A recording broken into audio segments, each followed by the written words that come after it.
안녕하세요. 늙어봤나 젊어봤다입니다. 구독자님들 혹시 이런 경험 없으신가요? 오랜만에 친구 만날 약속을 잡았는데 약속 날이 다가올수록 이상하게 기운이 쭉 빠지고 막상 당일 아침이 되면 그냥 아프다고 하고 나가지 말까 하는 생각이 드는 경험 말입니다. 분명히 반가운 친구를 만나는 건데 왜 내 마음은 천근만근 무거워지는 걸까요? 젊었을 때는 친구라면 그저 많을수록 좋은 줄로만 알았습니다. 주말마다 빼곡한 약속, 쉴 새 없이 울리는 전화벨 소리가 나의 인기를 증명하는 훈장이라도 되는 것처럼 생각했죠. 그래서 어떻게든 그 관계들을 유지하려고 애를 썼습니다. 내 속이 문드러지는 건 생각도 못하고 그저 좋은 사람인 척, 괜찮은 척 늘 웃으면서 퍼주기만 했습니다. 그런데 어느덧 세월이 흘러 인생의 황혼기에 접어들고 보니 문득 이런 생각이 들더군요. 내 곁에 있는 이 수많은 사람들 중에 과연 내가 아무런 가면을 쓰지 않고 온전히 내 속내를 다 터놓을 수 있는 사람이 몇이나 될까? 내가 정말 힘들고 초라할 때 아무런 계산 없이 내 옆을 지켜줄 사람이 과연 존재하기는 할까? 오늘 제가 조금은 불편하고 어쩌면 서운하게 들릴 수도 있는 이야기를 하려고 합니다.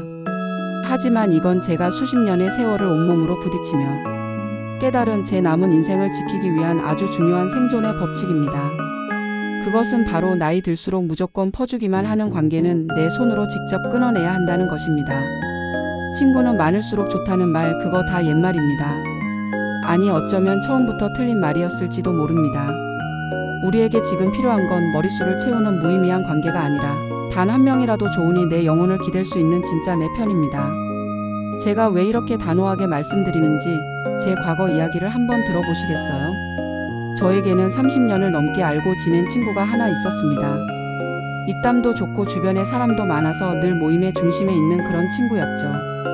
저는 그 친구 옆에 있으면 왠지 저도 함께 빛나는 것 같아서 그 관계를 유지하기 위해 참 많이 애썼습니다. 그 친구가 무슨 말만 하면 맞장 붙여주고 그 친구 자식들 결혼할 때면 내 자식 일처럼 발벗고 나서서 돕고 늘 받기보다는 주는 쪽을 자처했죠. 그런데 몇 해 전에 저희 남편이 갑자기 크게 아파서 병원에 입원한 적이 있었습니다. 정말 하늘이 무너지는 것 같고 하루하루가 핏기가 마르는 시간이었습니다. 그때 저는 지푸라기라도 잡는 심정으로 그 친구에게 전화를 걸어 하소연을 했습니다. 그런데 그 친구의 첫마디가 뭐였는지 아십니까? 어머, 어떡하니? 그래서 병원비는 괜찮고? 보험은 많이 들어놨어? 였습니다.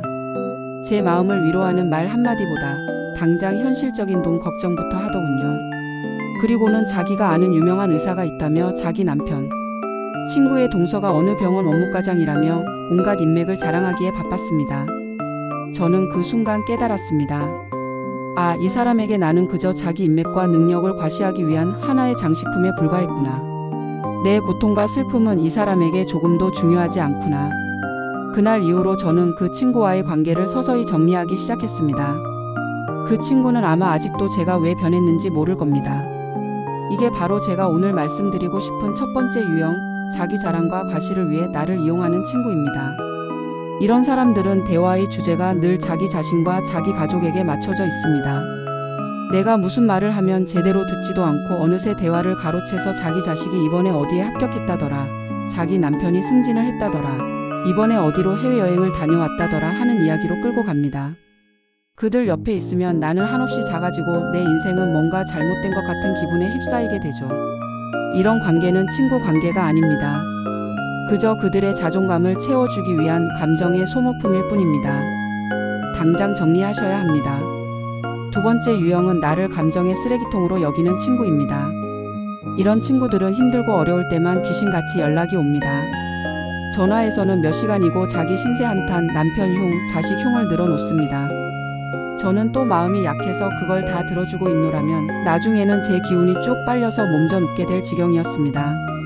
그런데 신기하게도 정작 제가 힘들어서 전화를 하면 받지를 않거나 나중에 그때 바빴어 라는 문자 한 통 보내는 게 전부입니다. 내 슬픔과 고민을 나눌 생각은 전혀 없고 오로지 자기 감정의 배설구로만 나를 이용하는 이기적인 관계죠.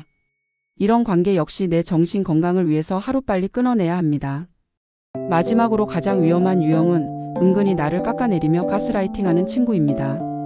이런 사람들은 조언이라는 명목으로 걱정해주는 척하면서 교묘하게 사람 마음에 상처를 냅니다. 너는 너무 순진해서 탈이야. 그러니 맨날 남들한테 당하고 살지. 그 나이에 그런 옷 입으니까 좀 추해 보인다. 내가 너 생각해서 하는 말이야. 이런 식으로 말이죠. 이런 말을 자꾸 듣다 보면 나도 모르게 내가 정말 문제가 있는 사람인가 하고 자존감이 바닥으로 떨어지게 됩니다. 이건 친구가 아니라 내 영혼을 좀먹는 독입니다. 이런 친구가 곁에 있다면 뒤도 돌아보지 말고 연을 끊으셔야 합니다. 아마 이 영상을 보시는 많은 분들이 이렇게 반문하실지도 모릅니다.